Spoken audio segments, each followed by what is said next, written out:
All right. Hello, everyone. Jackie's already in the house. Guru is here. How are you guys? Good to see you. Slowly, people on TikTok will appear as well. How are everybody feeling today?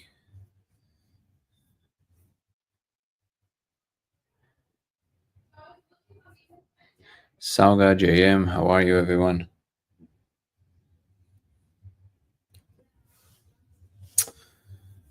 We will wait a couple of moments just to have everybody show up. Then we can start. What is this? Oh, it's the cutoff line. What's up, Boydonic? Val? Jackie, how are you? Brandon? How are everybody feeling today on this beautiful Saturday? Wait, let's see what percentage we have. 27. 27. Beautiful.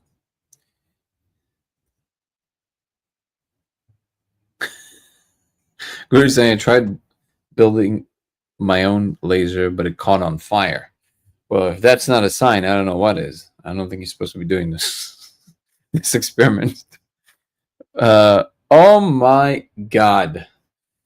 Mandalov's Cakes is in the house. This is like one of the OGs of this community. How are you doing, girl? I haven't seen you in so long.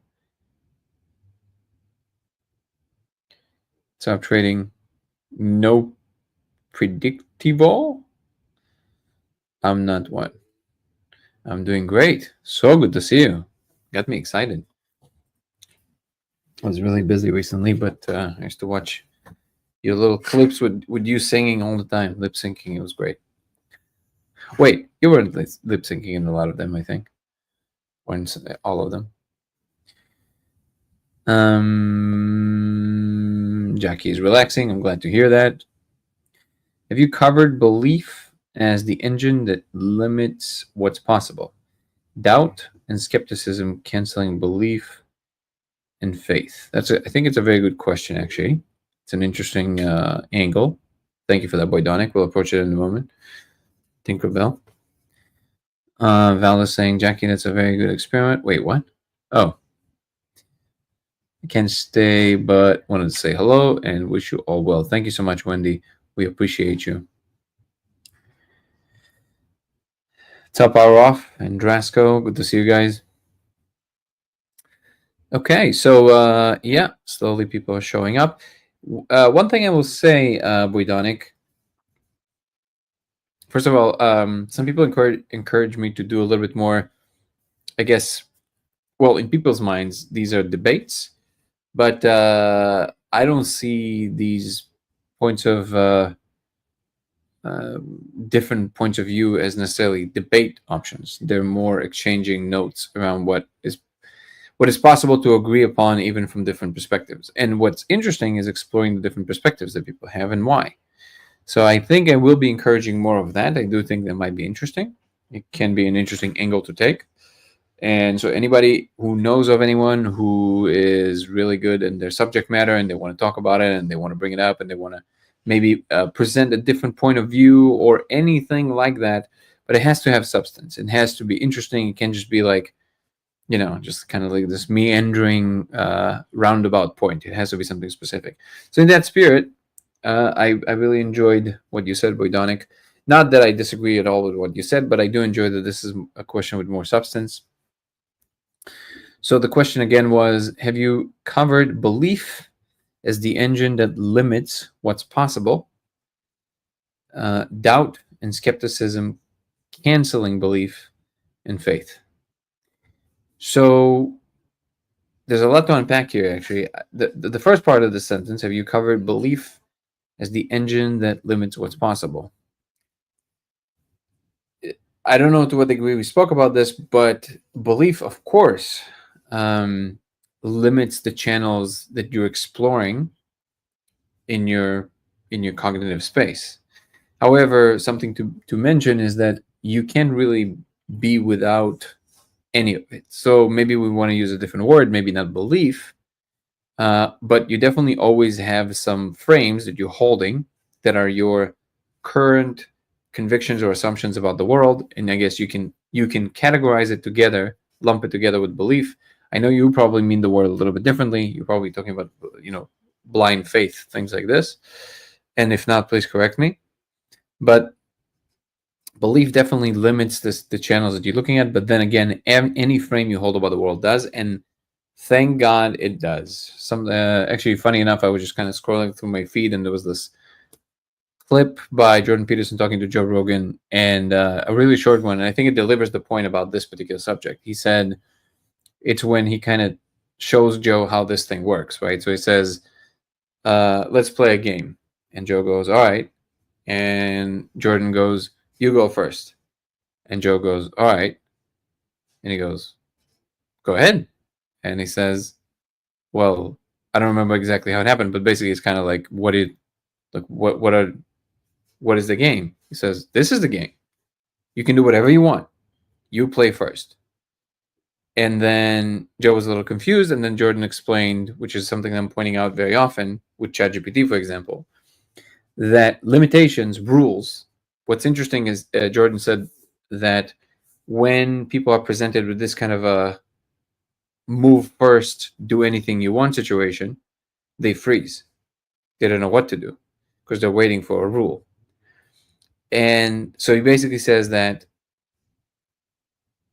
the number of rules for true freedom isn't zero. That's the phrase he used, I believe.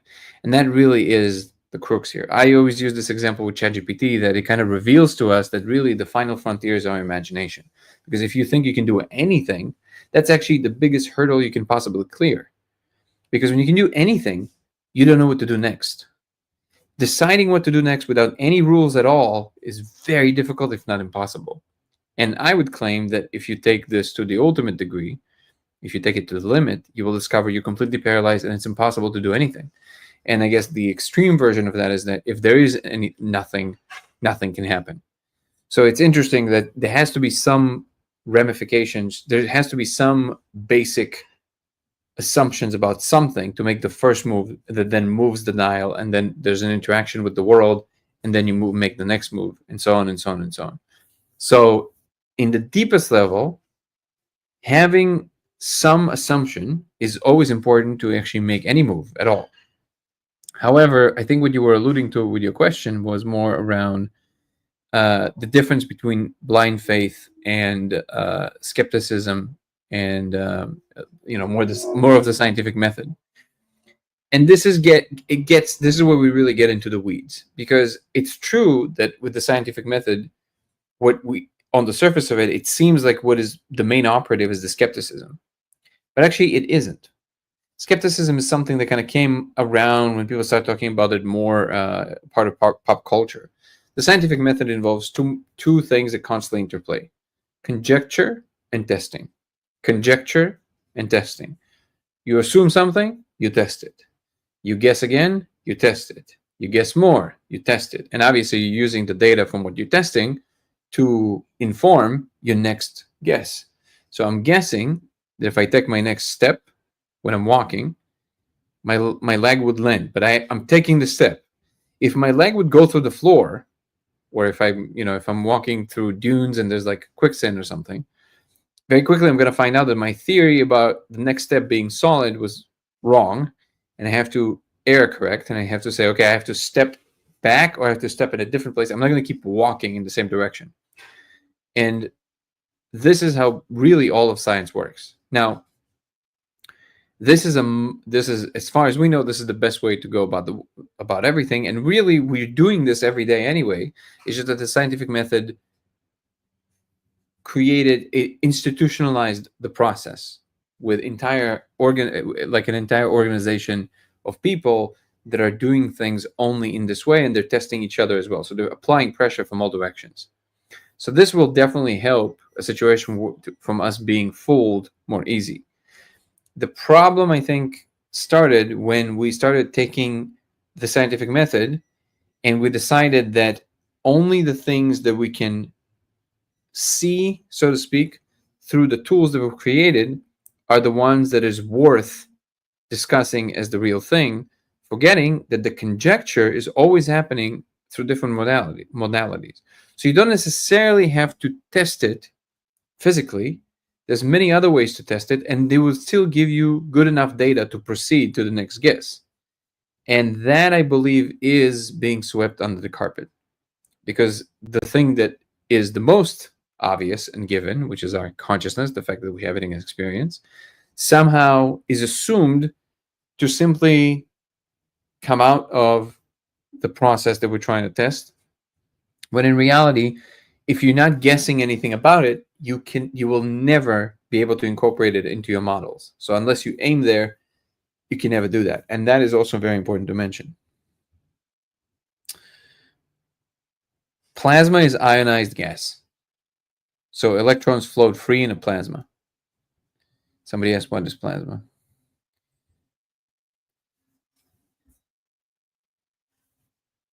Oh yeah, we always forget you in the future, Jackie.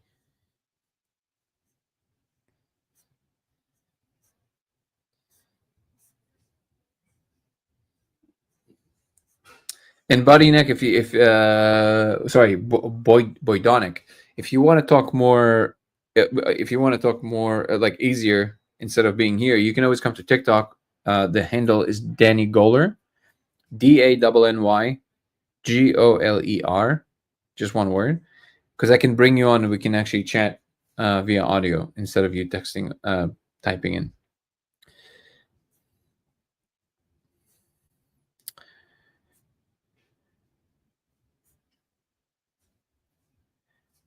How are you, Chavez? We're not gonna get into the whole Israel-Iran thing right now because it's way too heavy. We can talk about this at some other time, but this is. But thank you for letting us know.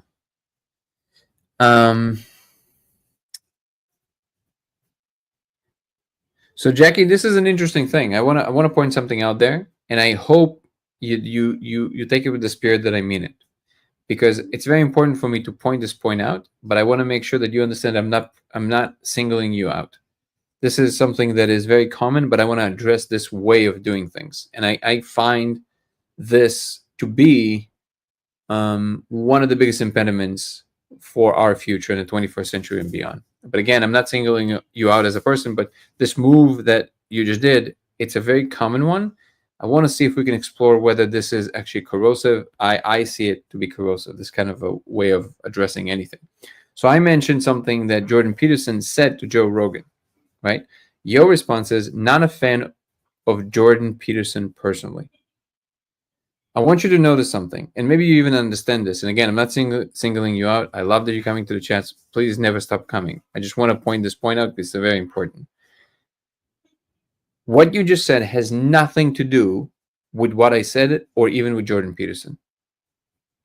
Information should not be processed according to the person who says it first. You can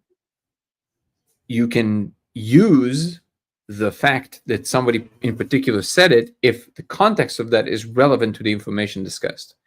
But all I did was to just basically tell you where I saw this information last, just to be honest. But it could have been Jordan Peterson, could have been Albert Einstein, it could have been my dog if he could talk. It makes no difference whatsoever. The information is what matters, and his point stands. It is the truth. So I want to plant a flag there, because we do this all the time, and I think that actually, and this will sound very radical to most people, but I do not mean to sound hyperbolic. I actually mean what I'm saying right now, and I'm telling you it's going to sound radical to you. I'm claiming that this move that a lot of people are making, which is like, you say something about somebody said, and people shut down or just have it, well, I don't like this person. This is one of the gravest danger and the greatest dangers to humankind, more than any fill in the blank of a nefarious individual you can think about. Pick the person you hate the most with a lot of influence, right? You name it. There's a lot of these people now that people love to hate, right? This attitude is more corrosive to human progress than any individual with the most power in the world. Simply because this attitude is something that propagates very easily, and it can expand and consume all of humanity. And if we stop listening to each other because we have preconceived notions about who this person is, we stop listening to the information. This is what I'm putting on the table that sounds radical. That is where civilizations go to die. That's exactly how it happens. And again, I'm not pointing you out in any particular way or special way here just because you're the one that said it right now and it was an example for me to use. But I want to make sure that you understand this is not about you. This is something that people do very often. And I'm noticing that people can't really get around this. I've recently had a conversation with a friend of mine. It wasn't that recent anymore. It was a couple of months ago, maybe. And he told me something very similar, where he's a musician and he went to the studio with a musician another musician he was working with, and the same thing happened. They started talking about this thing, and then he's like, "Oh, it was that particular thing was around Elon." It's like, "Oh, I hate Elon." It's like, "Okay, well, it has nothing to do with what I said. I just mentioned it by passing because that's the interaction that was happening." And then he said, "I was so confused. We argued for 8 hours. This was not." That's exactly the point. If information should be assessed on its own right, and if part of the information is who said it is relevant according to a particular situation, then it's different. But in this particular case, it has nothing to do with it.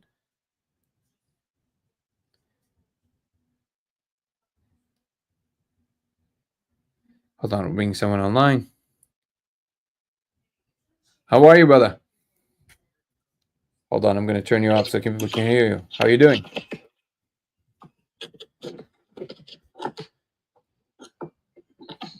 Hello? Hey, can you hear me? Yeah. How are you? I'm good. How are you? I'm doing amazing. Thank you for asking. All right. I'm going to get this to stick right how I want it. Maybe. Yeah, there you go. No. Okay. How's it going? Yeah, you got it? Perfect. Wait, just so I place you, did you just came up from TikTok, or did you come from YouTube? Verdonic. Oh, Verdonic, perfect. How are you, brother? Good, how are you? Great. Yeah, what did you want to talk about? I was just wondering, because I haven't seen, you have a lot of episodes, and I need to talk about a lot of fascinating things, but I don't know if that topic had been covered yet, and I was just curious to know what your thoughts were on it. What you asked about? If belief being the engine that limits what's possible or allows what can be possible. Yeah. Did you hear what I said so far about it? So it sounded like you agreed, and specifically, I don't remember. So this is no problem. This is what prompted the comment that I made about the story that the little example that Jordan Peterson gave Joe Rogan, which then prompted me to go into this other tirade that I was talking about. Love you, Jackie. But essentially is that you always have to have some limitation to make anything happen, right? Otherwise, it's just complete freedom, and then there's nothing that happens.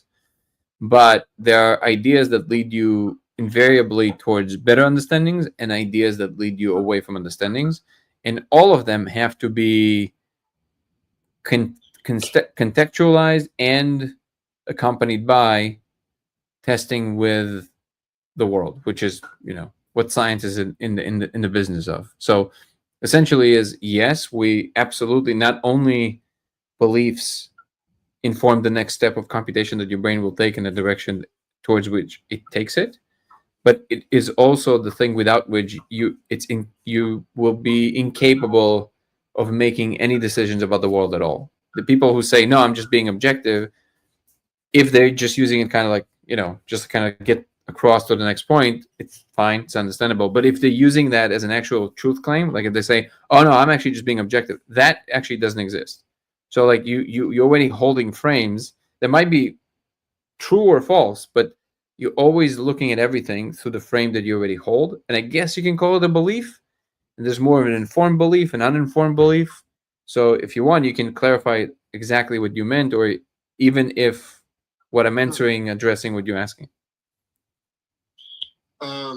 for example, I deal with a lot of metaphysical stuff, Mhm. and I had someone tell me, "Oh man, I wish that you could show me something. I would believe you so like immediately. I've been wanting to see something for so long. Like I promise, like just show me anything, I'll believe it." And he's like, "I just need you to prove it." And as soon as he said that, I knew that this wasn't going to work, because people who need evidence before they'll believe in something,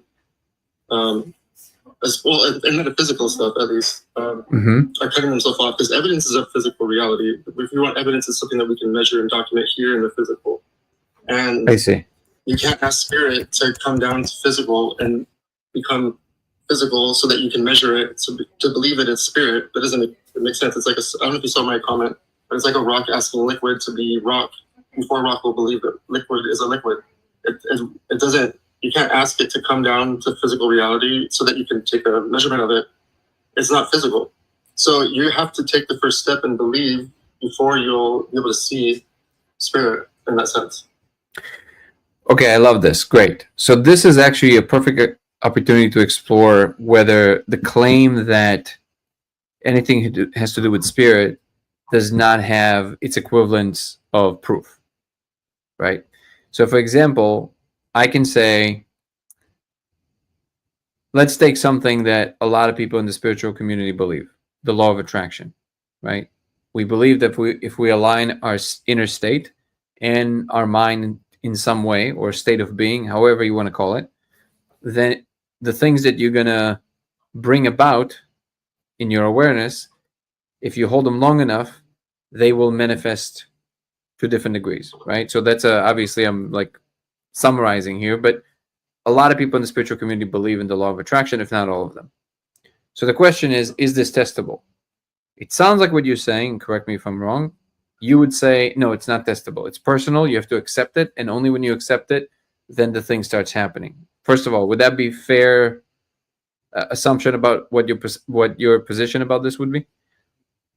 I believe that there's many things that are testable. I don't think that, I don't know how you could get, I think it can be testable. There's some things that I feel like I can test, but I don't think I can prove without a doubt that it's that and not something else. At least I don't have the equipment to do that. Well, you don't necessarily need equipment to notice something, right? So like, it's true that it's a lot easier if you can just record something so you fool yourself less. But the thing is that even if you're an honest player with yourself, you obviously don't want to be deluded about what's possible, right? So if you're an honest player with yourself, then you want to make sure that you're staying on track with something. I would say that even the feeling that I think you're alluding to, that has to do with this openness to the space in order to even be able to perceive it, it by itself is a form of a modality that has truth claims attached to it. In other words, I can say things that are true or false, decisively so, about the state that you need to have in order to perceive more of the spiritual realm. So, for example, I can say that if you are in a constant state of anger, I would say it is a truth or false statement, and I believe it is true. So I can say it with like kind of like the same kind of confidence that you would state a fact. I would say it's a fact that if you occupy the state of anger all the time, not you personally, obviously, anybody we're talking about, the chances of you achieving enlightenment just by being angry all the time, they're basically zero. That's a truth claim I'm making about that space. And you can say, well, there's no device that you can measure anger. Well, first of all, that's not quite true. Yes, you can. There's a way we can measure the brain and kind of see it. But that's not even the point. Even if you couldn't measure it, the truth claim itself still stands, and it is either true or false.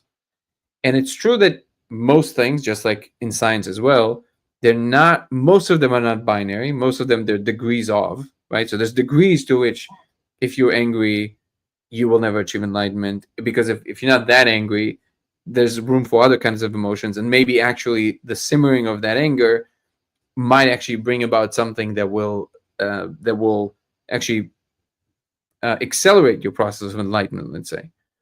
Or you can even go to the extreme and say, actually, if you're so angry, it almost like you punch your way through the other side. It's almost like enlightenment will find you, right? You can say that. But the chances of that happening are way lower than somebody who's actually taking the path, doing the work, eating all the right things, working on their consumption of not just the food, but also the kinds of things they expose themselves to and the kinds of people that they interact with. We understand that that individual has a much higher chance of getting to higher levels of spiritual evolution than people who don't do that. So I would say this constitutes the kind of science that needs to be done in the spiritual uh, undertaking or spiritual realm. And it is not different at all from the rest of what we do in science, which of course science would negate, but I think that's a mistake as well. That's because science just married themselves to one modality, which is measuring things at bottom in terms of spin, momentum, physics, right? Just kind of like a very reductionist way of saying things.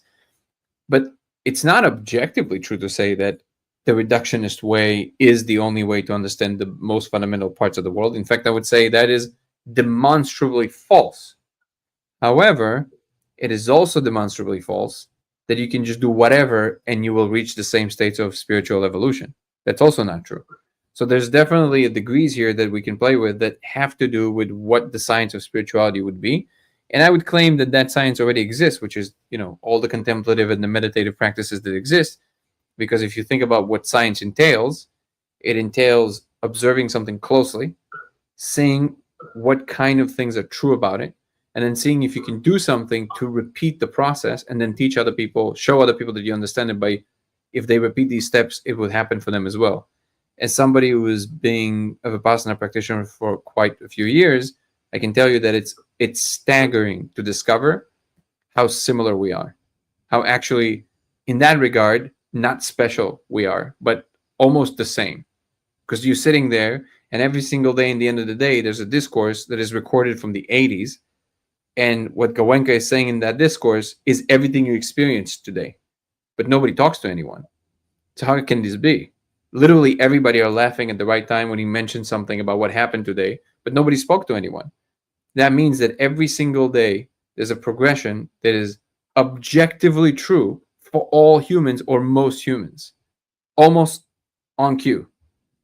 That tells you that there's truths to be known about our internal state that can be observed closely without any devices, and then told and then communicated to other people to show them how to move through these steps and how to make these differences in themselves. And I would say this would be what I would call the science, the spiritual science, which is just the science of the internal world. How does that land with you?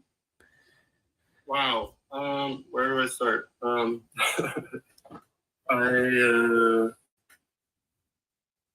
that was a lot. I hope in a good way. So, lost it a bit.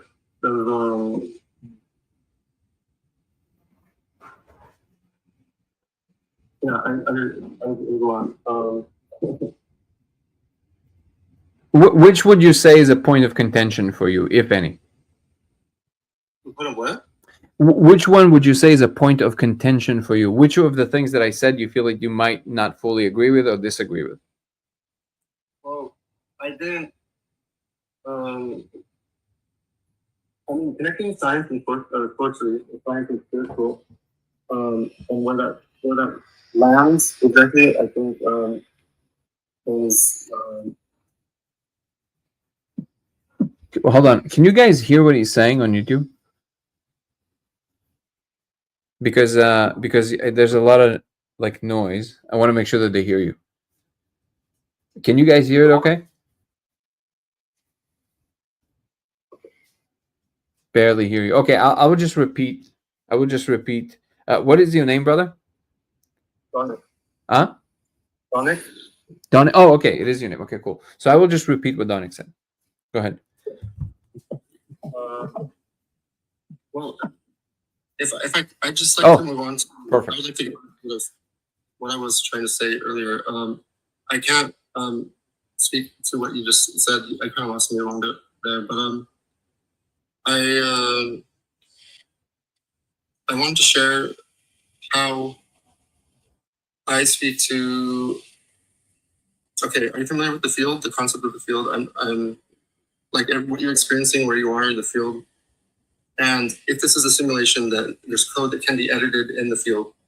Maybe. And the way that I edit the code, if I was going to access the code, is I let my field know that I want to pay attention to what I'm going to do right now, and I do that by clearing a space, like clearing ritual space before I'm doing something, and speaking in rhyme, speaking in cadence, lighting a candle, like making it special to where my field's paying attention, because my field's always watching, but it's not necessarily always paying attention to what I'm doing. Okay. So, and then once I have its attention, then I let it know how I want to define something in my codex, like my list of definitions that my field will run. So my field may run smoke as, so if you don't define your definitions in your codex, in your field, it's running the definition of the collective unconscious, like whatever everyone's agreed to, that's what it's running. And so you defined it yourself. So smoke in my field is an intelligent extension of myself. So I can affect it and do things with it that I wasn't able to do normally. And that's because I edited it in my field. So in my field, it behaves differently. What is this? Are you familiar with any of this? Yes. So I guess my question before you continue, and this is not I want to make sure that you understand this. There's no, it's not like a gotcha or anything. I'm just genuinely asking so we can find a middle ground with our frames. Is it, do you believe that if you change things in your field perception, you would be able to walk through a wall? I guess it's possible. I'm not sure. I think that doubt, I would cancel that out for me because I have too much doubt that I can walk through the wall. Okay, so you believe, and again, this is I'm just exploring to make sure that I'm understanding you fully. No, not trying to get anything on you. I just want to make sure that I understand. You believe that the fact that you can walk through the wall is a consensus that created a conviction in you that that's very unlikely, and that is why. But if you can undo that conviction, you might be able to. Did I understand you correctly? Yeah. Okay. All right. So this is interesting because this is a testable prediction, and I'm not claiming to know the answer either. My intuition is kind of like the opposite of yours, which is that there is a substrate of some sort that does not necessarily care that much about what you want or can imagine. And again, I would say thank God for that. It's almost like the canvas itself that God provided, so to speak. Now, those are opposing views, but I'm not claiming to know this with absolute certainty. You might be right. I'm open to that. But what's in all I was saying in my point, and I'll try and be a little bit less lengthy with what I'm saying. All I was trying to bring across is that I believe that these are testable predictions. They're not all up for grabs. So like there has to be, even the truth about the consensus and how it works has not only a truth to it, but also a merit to it. So like perceiving it that way or another way will get you closer or away from what in fact is going on. And I fully understand and accept that your frame is different because in your mind, it's all possible. It's just to what degree we agree it's possible. I hear you. I just think that all I'm saying is I think there's a way to test for even that. There's always this like kind of ultimate frame testing, so to speak. And the more I do this, the more I understand that that's actually maybe feels to people like it's too far removed from anything that will ever be relevant to us as humans. So they don't even bother with perceiving things that way. But something tells me that very soon we're going to find the moment where this is going to be extremely relevant. Do you kind of see what I'm saying? Yes. I know this is, for me, this is true. I've done it, and I can actively do things I wasn't able to do beforehand. Can you give me an example? Yeah, well, I can move things with my mind. Like okay. I can make a pendulum swing while someone else is holding it, and quite forcefully. I can I can make a mount. I make these tornadoes just in my hand, just holding it, like for fun. I have lots of videos of doing that. Like kind of moving smoke around, like falling in, pushing away into the. It's like I consider it magnetism. I'm not really sure what it is. let me just repeat what you said because people can barely hear you. So, my God, they're crazy. Playing over here. Chaos. Did you make this happen? Okay. The wolf comes out. So, Zena, don't eat him. Relax. Babe, can you take him?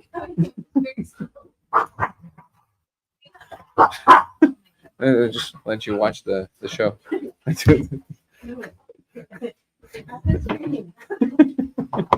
This is great. So,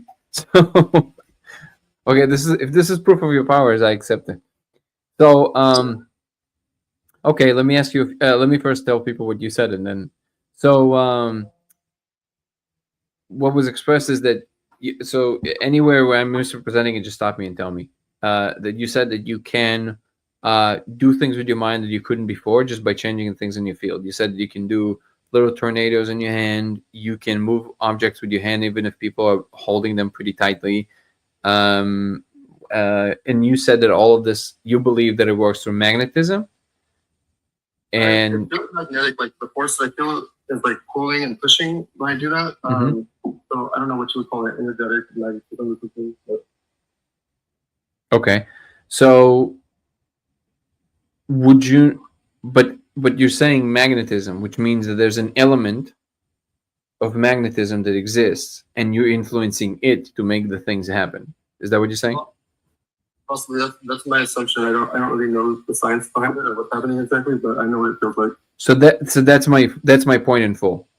That I'm completely open and even know for a fact, because I've seen certain things, that there's a lot more. We are capable of a lot more than we believe currently, and people like yourself, and I believe you, by the way, can do certain things. All I'm saying is that behind all of that, there's still some forces that you have to interact with to make these things happen. It's not like you're just doing the pure mind thing. It still influences something within the mind space that combines into what we call the laws of physics to some degree. So there's a structure, is all I'm saying. There's a structure, there's rules by which it happens, and truth statements are pertaining to the structure, not to our perception of it. Part of it, you can say, how we perceive can influence what is possible in the rule space, which is also a truth claim, but there's still a structure. There's something that all of it is there's something that everything is. And some people would say it's all consciousness, some people would say it's all universal mind, some people would say it's all God. Whatever it is, it is a something versus a nothing.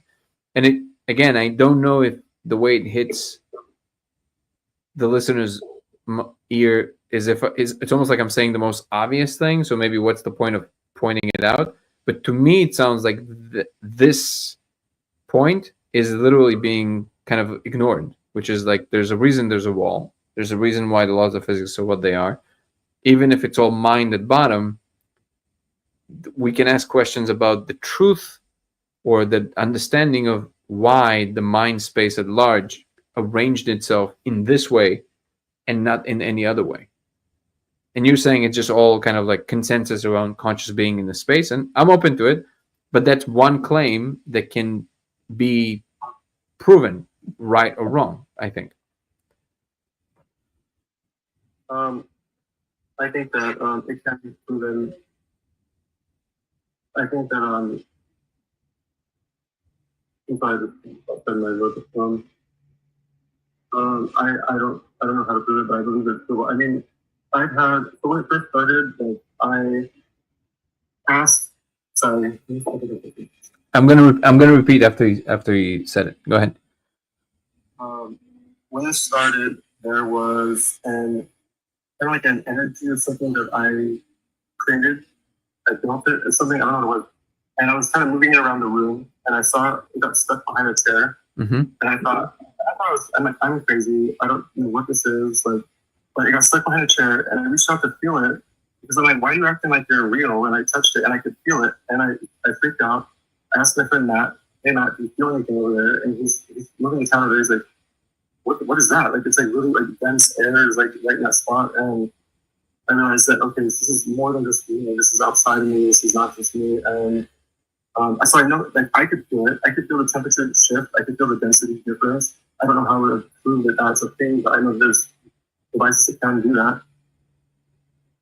I don't know how it Yeah, no, I think we're on the same page. I think we're saying the same thing. It's just that the frame that I'm trying to hold is kind of like the ultimate universal frame, which is that you're saying that. I think everybody heard you, by the way. I think that when you get stuck behind the chair, the density and the temperature that you felt, we can't see magnetic field either. So up until that point, if you were holding a magnet, somebody would hold, and they'd be like, "Whoa, what is that?" Right? It literally feels like that. That's why I call it magnetism, right? So it might even be magnetism, but then there would be some truth about how our state of being and our minds connecting to that field and influencing it. There will be a truth about that. It's not just willy-nilly happens. You might haphazardly bring it about in the beginning, which I'm assuming that's what happened in the beginning, and then you learn how to control it more and more, right? That's probably what happened. So then, even if you don't understand the full mechanisms behind it, there are mechanisms behind it. You just know kind of how to internally work them. So you can be the Formula One driver that now is, you dropped into a Formula One and you're like, whoa, this thing goes fast. And then you slowly learn how to drive it. And you saying to me, but I don't know how the car works. I'm like, that's fine. But that doesn't mean there's no truth about how the car works. That's all I'm saying. Yeah. The what? I think I'm not disagreeing, right? Yeah. So we're saying the same thing. I think my focus is just a little bit still on the technical side of it, and I know that usually in spiritual circles, the word technical is almost like a it's like a dirty word. I don't think it should be. I think there's a technical truth to how these things happen, and it doesn't take anything away from the charm and the magic of it. I think, if anything, we'll be able to do even greater things just by understanding that. And it's funny. I had this conversation. In the last few days, I was visiting my friend's place, Zoltan, and he's very much, kind of like of a similar mind to what you're saying. Yeah.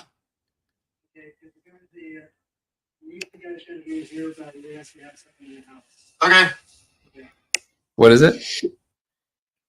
Can you hear me? Yeah. I didn't get to finish about the guy who said, "Prove to me, and I'll believe it. I'm so ready to believe this. Just show me anything, and I'll believe." Sure. And I got my pendulum out. I had him hold it, and I looked at it, and he couldn't explain what just happened. He was like in disbelief, and he said, "But you still didn't prove it to me." And I said, "Isn't that interesting that you just said to show me something, anything, and I'll believe? Yet here you are still demanding proof." And like that's what I mean by like in my experience, when someone says, "Oh, you got to prove it," I didn't know not to try, because they're going to see what they believe in. Well, that's what I mean by belief is limiting in that way, is that if you're not open to it, taking the first step, having the faith, then you're cut off from the actual experience. Like, even if I did do something, you wouldn't see it because you are demanding evidence. And we're in agreement. I'm just bringing up an example in the story that No, I hear you. My claim to you would be that that's just because that proof is just too weak for the claim. So it's not that he's close to proof, is that the amount of conviction in one way is so strong, which is natural and normal, because you know something to be true your whole life, right? So in order to undo that, you need something more than just holding a pendulum, because maybe it's not openly expressed, but we can walk through a few scenarios that would explain it just as easily in physicalist terms without any reference to spirit, and it would make just as much sense. For example, I can say that if you hold the pendulum, your mind, a big portion of your mind is not in your consciousness, not in your awareness, and it's doing something. And just like we can have, some subconscious feelings that we don't understand where they're coming from, but maybe we suppress the memory about someone. I'm just giving this as an example, right? And we always feel uncomfortable around them. We don't know why, but it's happening in the background. In the same way, there might be something happening in the subconscious mind that does something to the pendulum that is outside of my conscious ability to inspect, but it's there and it's doing it, right? Same thing with like people's vibes. You can say, yeah, there's a field that we can feel of other people. On the other hand, I can say, actually, there is no field. There's just your brain is a lot better at reading faces and body language than you realize. So your brain reads micro expressions on people's faces, even in a corner of your eye in a room, and their behavior. And if their behavior is a little bit erratic or their facial expressions are dissonant, your brain, without you ever noticing that you even saw that person, will start feeling uncomfortable with that person. And when you're going to look towards them, the subconscious will tell you, that's what I was looking at when you were not looking. And then when you see it consciously, it goes boom, boom. It's like, oh, I felt this person's vibe. Okay, but maybe there is no vibe. Maybe it's just literally your brain reading it, right? My point isn't which one is correct right now. My point is that because there's this large field of interpretation, if the proof that you're presenting to me, if I believe the other thing, is of that kind, it's just not enough. So there needs to be more weight. This is why, for example, what the laser and everything seems to be doing, that is more than just the words of conviction, is because it's replicable for basically everyone. Anybody can go and try, and they will see it. And when they see it, they go, oh, I see it. Like, you can't deny it. It's right there. It's right in front of you. So then, the what? Many people try the laser experiment and don't see it. Actually, the percentage of that is a lot smaller. But also, I would claim that they just didn't. So I'll fully grant that it's a problem that we don't know why. It takes some people a little longer.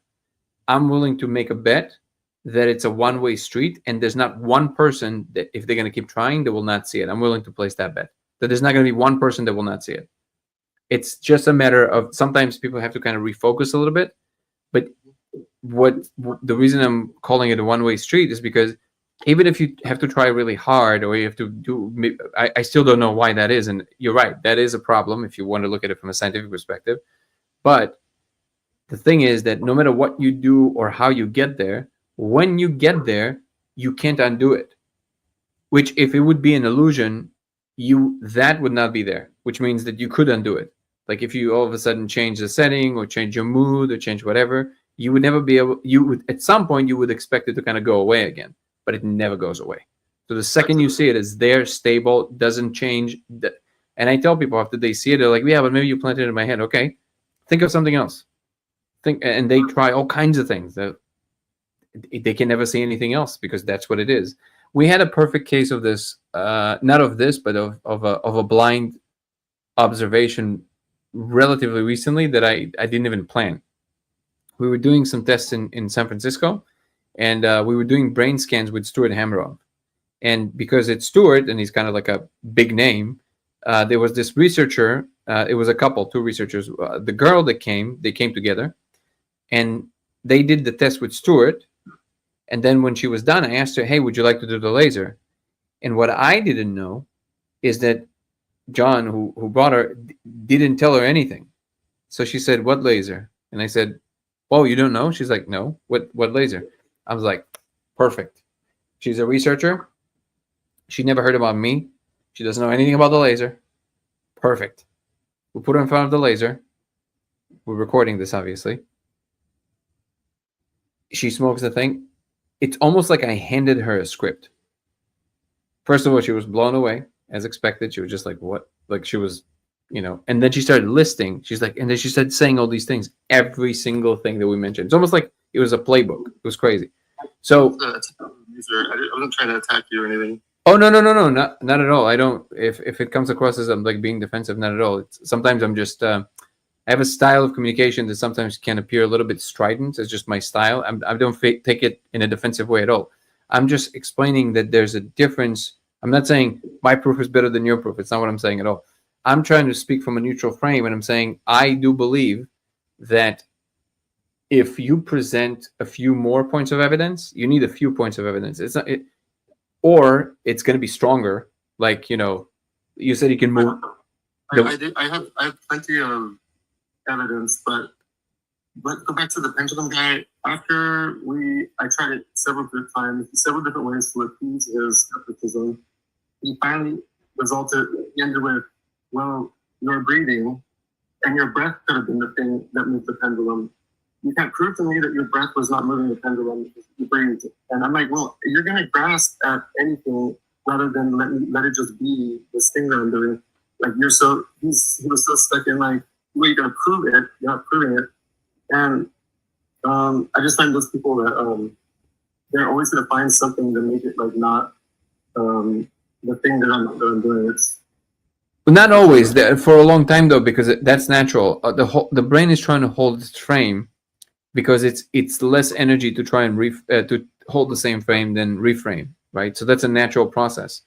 I don't see a problem with that. It's completely understandable. So if you have something that you perceive about the world that is to be true, and it's a solid frame, and it got you this far, it's a good survival mechanism. Why would you change it? Just because there's a lot of other alternative explanations. Is my point.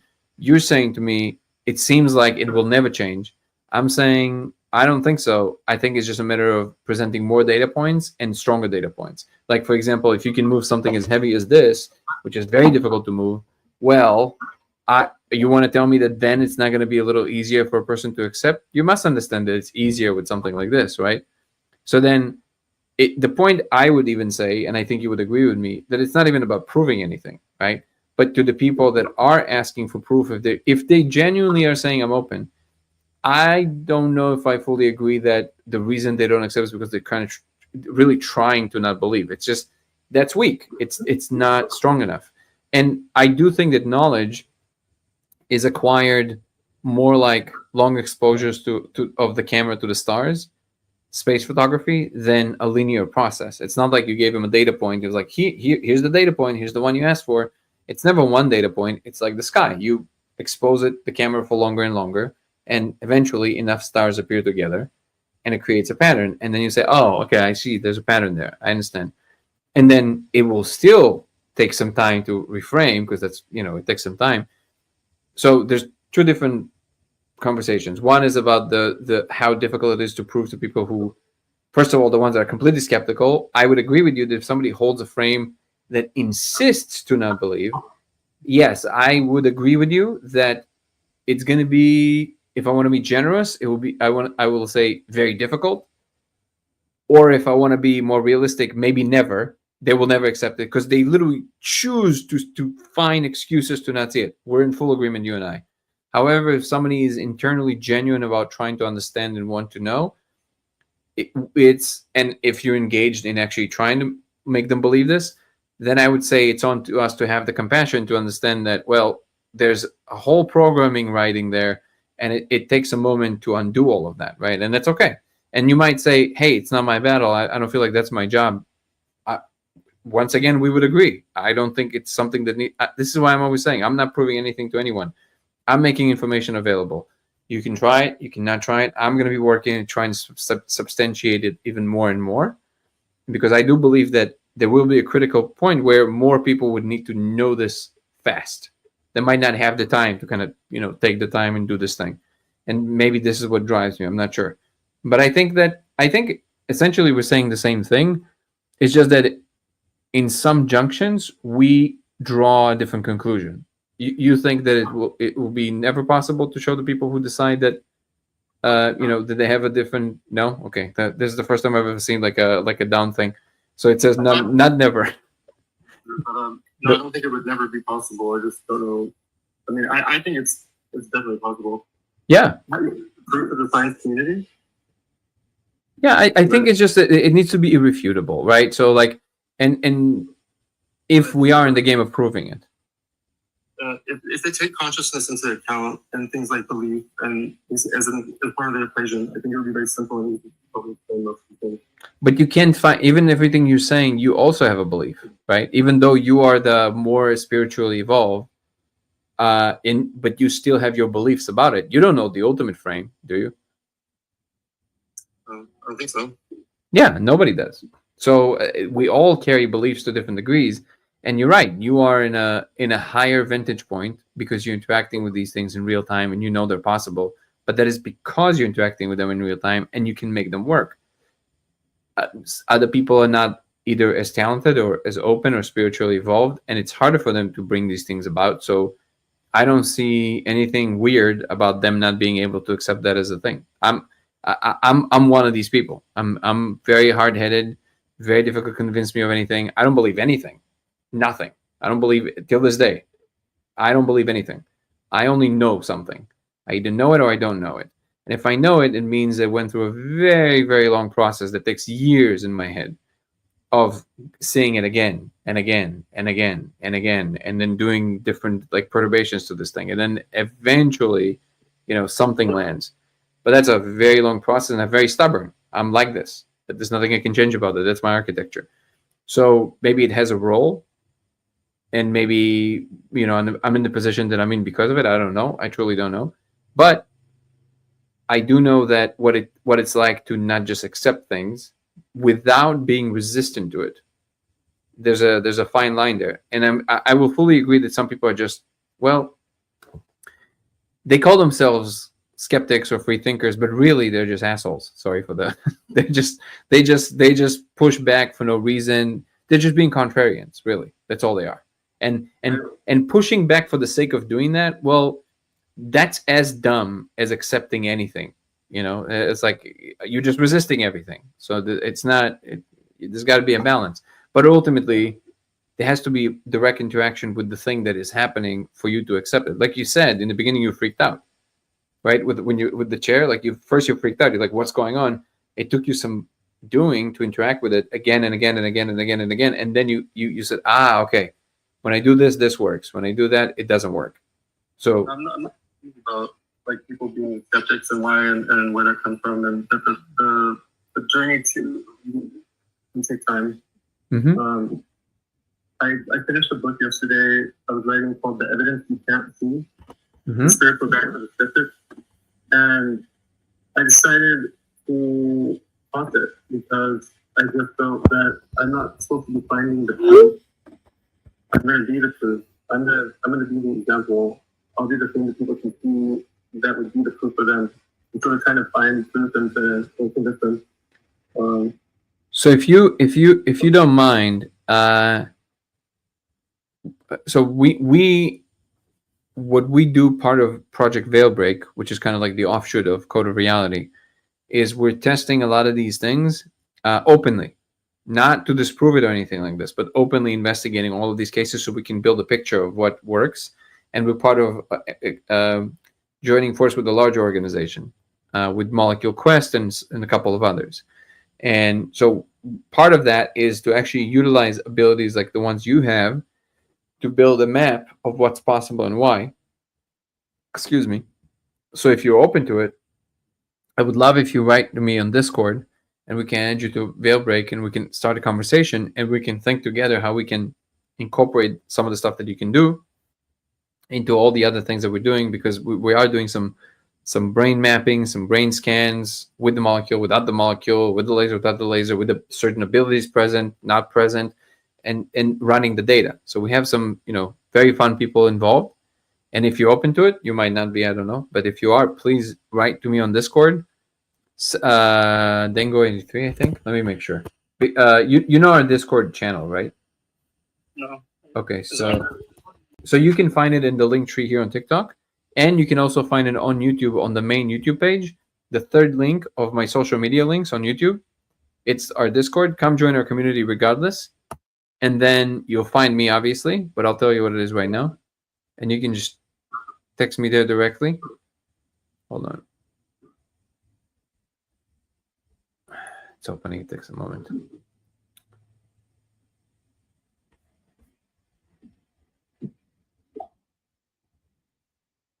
Oh, I was updating. That's why. Okay, so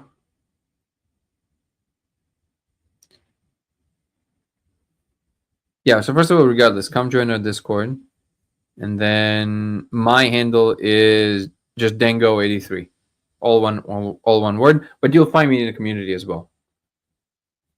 Cool. All right. Thank you for having me. Thank you so much for coming, brother. I appreciate you sharing. I think we spoke before, didn't we? Yeah, I sent you an email. Yeah. Okay, amazing. Okay, this will be a much quicker, because recently I've been just completely over my head with the movie and all the stuff that we're building now. But if you shoot me a text on Discord, it's going to be a lot faster and a lot easier to communicate. We can take it somewhere. Okay. All right, brother. All right. Thank you so much for coming. Bye. All right, guys, and yeah, so I'm gonna jump off because family's calling me for dinner. Thank you so much for joining. If you want to follow me across platforms, it's Danny Goller on TikTok and Instagram. It will be Goller Danny on X, LaserX83 on Twitch, and Dango Thoughts on YouTube. DANGO Thoughts on YouTube. And you can also join our membership program, which, aside from early access to my content and private stuff for my life, will also include weekly lives aside from the daily lives. Woo! Thank you so much, Evil Icon.